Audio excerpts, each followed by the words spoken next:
आपने कभी सोचा है कि भारत का सबसे बड़ा व्यापार कौन सा है? सबसे सुरक्षित और बिना घाटे वाला व्यापार कौन सा है? धर्म। बताती हूँ। कभी भी एक शराबी पिता यह नहीं चाहेगा कि उसके बच्चे शराबी बने, लेकिन एक अंधविश्वास में डूबी हुई माँ, धार्मिक कर्मकांड में उलझी हुई माँ यह हमेशा चाहेगी कि उसके बच्चे भी उसी राह पर चले। इसी कारण सबसे बड़ी जिम्मेदारी महिलाओं के कंधों पर आ जाती है। धर्म ने औरतों के लिए ऐसे नियम बनाए हैं जिनसे औरत को एक वस्तु बना दिया गया। औरत के खिलाफ हिंसा आम कर दी गई, जिससे बार बार पर्दे पर दिखाकर हमारी संवेदनशीलता को शून्य कर दिया गया। धीरे धीरे समाज यह मानने लगा कि यह सब सामान्य है। फिल्मों ने यह धारणा गहरी कर दी कि औरत की सबसे बड़ी खूबी उसका शारीरिक सौंदर्य है, उसकी क्षमता, उसकी बुद्धि, उसकी रचनात्मकता का कोई मूल्य नहीं। उसे सिर्फ पत्नी या माँ की भूमिका तक सीमित कर दिया गया।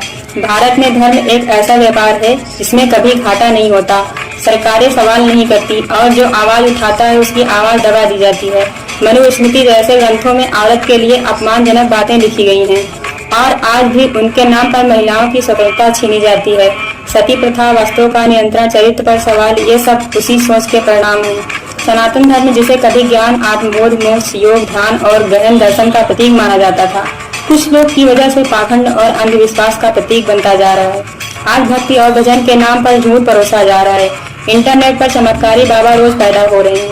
कोई कहता है पानी से कैंसर ठीक कर दूंगा, कोई खुद को देवी बताकर दूर बैठे लोगों की बीमारी दूर कर देता है।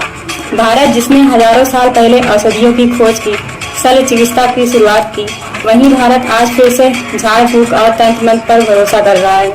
इतिहास में धर्म ने लोगों की जिज्ञासा दबाई। नील नदी में बाढ़ क्यों आती है? धर्म ने कहा देवता नाराज हैं, इसलिए बलि दो, कन्याएं बहाओ, जबकि असल कारण प्राकृतिक था। बीमारियां क्यों होती हैं? धर्म ने कहा देवी आई हैं, जबकि विज्ञान ने दवा बनाई और इंसान ठीक हुआ। यहाँ तक कि रेलवे इंजन को भी शैतान की सवारी कहा गया। धर्म ने हर जगह इंसान को जानने समझने से रोका। अगर आप विश्व का नक्शा देखेंगे और चिन्ह लगाएंगे कि कहाँ धर्म का बोलबाला सबसे ज्यादा है, और फिर दूसरा नक्शा देखेंगे जहाँ भ्रष्टाचार, बलात्कार और अन्याय सबसे ज्यादा है, तो दोनों नक्शे लगभग एक जैसे होंगे।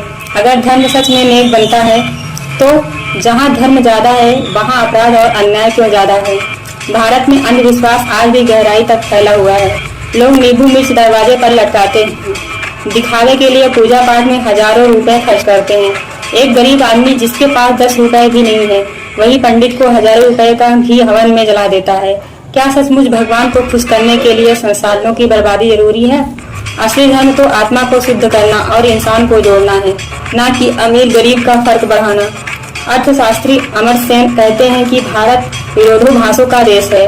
यहाँ अमीरी और गरीबी दोनों चरम पर है। एक रिपोर्ट बताती है कि देश की केवल कुछ प्रतिशत आबादी 50% से ज्यादा संपत्ति है, लेकिन 60% से ज्यादा लोग रोजाना 275 रुपए से कम पर गुजारा करते हैं। अगर भारत को विकसित बनाना है तो गरीबी मिटानी होगी और आय में असमानता खत्म करनी होगी। और जब जरा न्यायपालिका पर नजर डालिए, पक्षपात अगर बॉलीवुड में हो तो चला जाता है, लेकिन अगर न्यायपालिका में हो तो यह लोकतंत्र के लिए खतरा है। मिलाड का बेटा फिर से मिलाड बनेगा, बेटी और दामाद भी न्यायपालिका में होंगे। ये सब अपनी नियुक्ति खुद करते हैं। राष्ट्रपति तक को उनका नाम मानना पड़ता है। जनता सोचती है कि वही न्याय करेंगे, लेकिन असल में यह भी एक खेल है, भेड़ की खाल में भेड़िए। तो सवाल यह है कि आखिर इस सच को देखने की हिम्मत कौन करेगा? आंखें खोलना कब शुरू करेंगे हम? लाइक करिए, शेयर करिए, कमेंट करिए स्नेहा गान के।